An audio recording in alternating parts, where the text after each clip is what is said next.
बहुत सावधानी से सुनिएगा। मणि लिंग शिव महापुराण की कथा चल रही है। सावन के ये पीछे का जो 5 दिन है, ये संपूर्ण विश्व के कल्याण के लिए ये कथा है, जो बालोद नगर में हो रही है और अपने जीवन को उतारने के लिए। थोड़ा ध्यान रखना,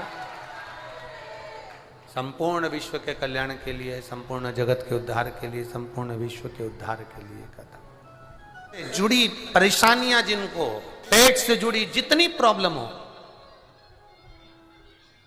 भोजन ना पचता हो, एसिडिटी होती हो, या भोजन में जो भी तकलीफ हो, बस एक नियम बनाओ।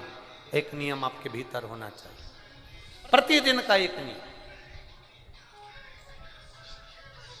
कि भोजन करने के बाद अपने हृदय को हाथ रखना है और हमें शिव का नाम पुकारना है। चाहे तो ओम नाद कर लो, ओम का उच्चारण भी अगर आप लंबा स्वर में कर रहे हो तो भोजन जो तुमने किया है वो पचेगा और तुम्हारे शरीर में कष्ट नहीं होगा, वो भोजन पच जाएगा। कर लिया, शिव तत्व में वो फल है। हमारे रोग, हमारी बीमारियां, हमारी तकलीफें शंकर के नाम के उच्चारण से समाप्त। प्रतिष्ठित आपके घर के आसपास में कई मंदिर है? बोलो बोलो जम के जरा। है? अपने घर के आसपास में जो मंदिर है, अपने घर के आसपास में जो ब्राह्मणों द्वारा, संतों द्वारा, साधुओं द्वारा, गुरुओं द्वारा, सन्यासियों द्वारा, तपस्वियों द्वारा, साधकों द्वारा, सती द्वारा, सावित्री द्वारा, किसी ब्राह्मण विद्वान द्वारा जिस मंदिर के अंदर स्थान पर जो शिवलिंग रखा जाता है, उसको प्रतिष्ठित शिवलिंग कहते हैं। प्रतिष्ठित शिव तो प्रतिष्ठित है, स्थापित है।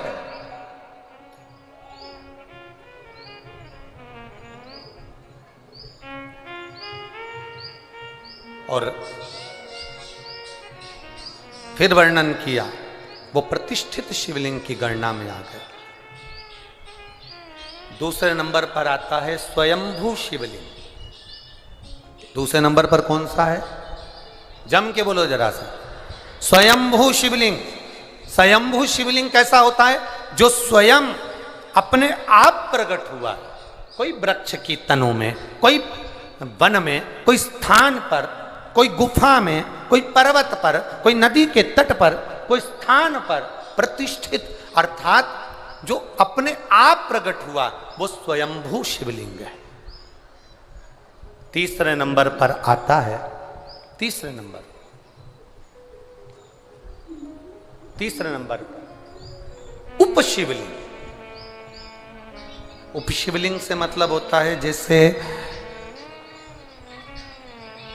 12 ज्योतिर्लिंग होते हैं, ऐसे ज्योतिर्लिंग के स्वरूप में वो स्वयं उसी ज्योतिर्लिंग के नजदीक में विराजमान होता है, उसे उपशिवलिंग कहते हैं। उसको उपशिवलिंग कहते हैं।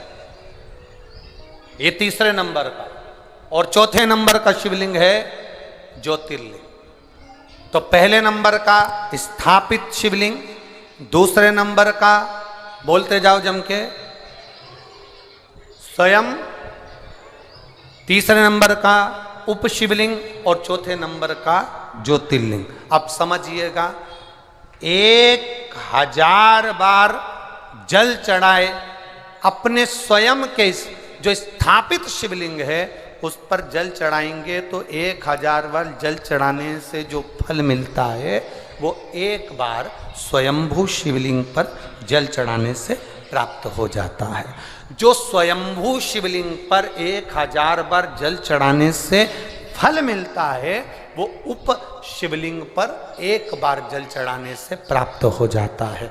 जो उप शिवलिंग पर 1000 बार जल चढ़ाने से फल मिलता है, वो 12 ज्योतिर्लिंग में से एक ज्योतिर्लिंग पर जल चढ़ाने से प्राप्त हो जाता है। ये शिवलिंग की, ये शिवलिंग का।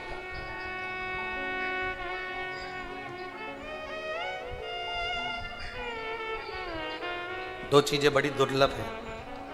अब तो बहुत सरल हो गई, अब तो बड़े सरल सी लगती है दो चीजें, पर दो चीजें सबसे ज्यादा दुर्लभ। एक ज्योतिर्लिंग का दर्शन, दूसरे नंबर पर है भगवान शंकर की शिव महापुराण की कथा।